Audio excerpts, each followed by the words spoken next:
ओडिशार समस्त हाईस्कल पढ़ुवा समस्त विद्यार्थी भाई भौणी मानू मु तिरुपति माझी हरिओम। चलतु आम आज पढ़ा दशम श्रेणी समीकरण समाधान पाठर गोटे गोटे कर आम क्वेश्चन समाधान करवा जहाँफल कि आपण मानू अधिक अधिक माध्यम सहज एवं आमतीका प्रश्न पड़े आपण मैंने जमीक सरल भाव से क्वेश्चन आंसर दे पारे। क्वेश्चन दुईटी सरू द्वितीय दुई गुण वियोग कले वियोगफल 2 हुए और द्वितीय 7 जोग कले जोगफल प्रथम 2 गुण हुए। संख्याटी निर्णय कर। विद्यार्थी भाई भौणी मैंने आमे जानिबा प्रश्न कौन देछि एवं उत्तर आमे कौन लिखिबा।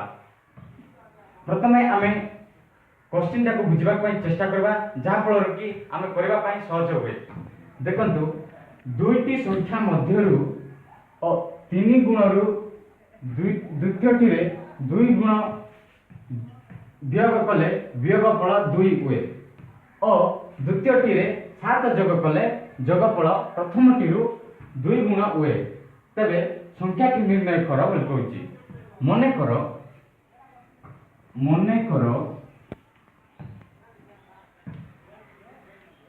करो दुईटी संख्या नेबा।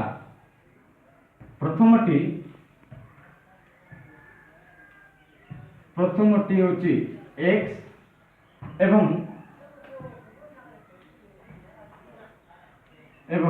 द्वितीयटी होची y।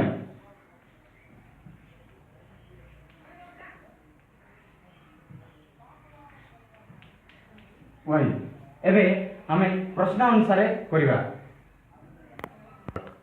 चलतु प्रश्न अनुसार करिवा। प्रश्न हमको जहाँ देछि प्रथम 3 गुणरु द्वितीय 2 गुण वियोग कले वियोगफल 2 हुए। प्रथम 3 गुण प्रथम होछि x 3 गुण बले 3x एवं द्वितीय 2 गुण बले 2y तार वियोगफल 2 हुए। एवं अन्यटी है द्वितीय 7 जोग कले द्वितीय होछि हमर y एवं द्वितीय 7 जोग कले जोगफल प्रथम 2 गुण हुए। 2 गुण माने प्रथम होछि x तार 2 गुण माने 2x। एबे मन करो ये होछि समीकरण 1 एवं आपको समीकरण को सजाई रखिबा। पार्श्व परिवर्तन करबा। पार्श्व परिवर्तन कले कोन हो 2x प्लस होछि सियार गले कोन माइनस हो जिवो एवं 7 को गुटे पटे रखि देबा 7। ए होछि समीकरण 2। एबे वर्तमान आमे दुईटी समीकरण पाइले। ए दुईटी समीकरण को आमे अपसारण पद्धति माध्यम रे आको समाधान करबा। चलो देखिबा प्रथमटी रे समीकरण प्रथमटी रे 1 गुणन कले समीकरण 3x - 2y = 2 एवं समीकरण द्वितीयटी रे 2 वियोग कले 2 गुणन कले समीकरणटी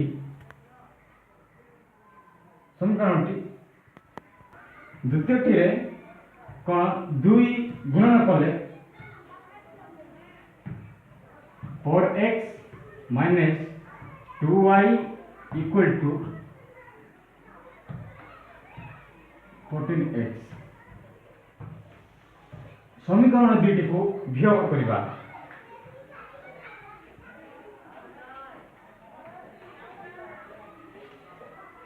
वियोग कले साइन चेंज हो जिवो प्लस जे माइनस हो जिवो माइनस जे प्लस हो जिवो प्लस जे माइनस हो जिवो -2y को +2y कैंसिल हो जिवो -4x रु 3x गले ओनली -x रहिबो एवं 14 रु 2 गले माइनस बाहर रहिबो। उभय पार्श्व रे माइनस दिबारु माइनस टी कैंसिल हो जिवो एवं x = 12 आसीबो। चलंतु एबे x रो मूल्य को समीकरण 2 रे पके y रो मूल्य निर्णय करबा। चलतु x रो मूल्य को समीकरण 2 रे स्थापन कले आमे y रो मूल्य निर्णय करबा। समीकरण टी द्वितीय लिखि देबा 2x y = 7। आमे x मूल्य को द्वितीय रे स्थापन करबा। जेहेतु आमे x रो मूल्य पाइतिलु 12 ए 12 को x रो स्थान रे स्थापन कले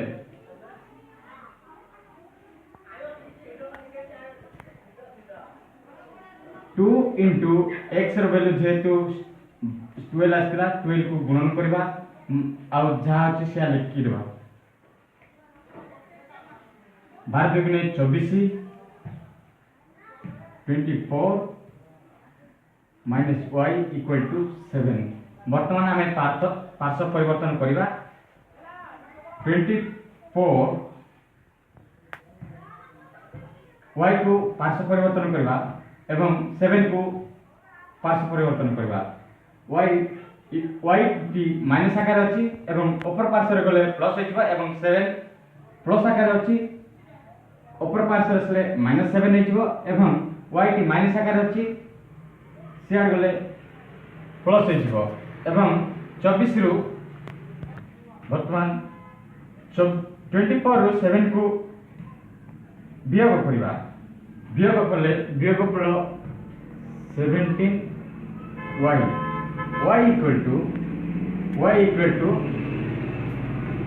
17। वर्तमान अथेव निर्णय समाधान x = 12 एवं y = 17। जदि आपण मानको ए वीडियोटी भल लागे लाइक करंतु एवं सब्सक्राइब करंतु एवं अधिक रु अधिक शेयर करंतु एवं एई समाधान मध्य रे जेकोसी आपण मानको संकोच थिबा बोले आम मानको दया करी कमेंट माध्यम रे जणांतु। हरिओम।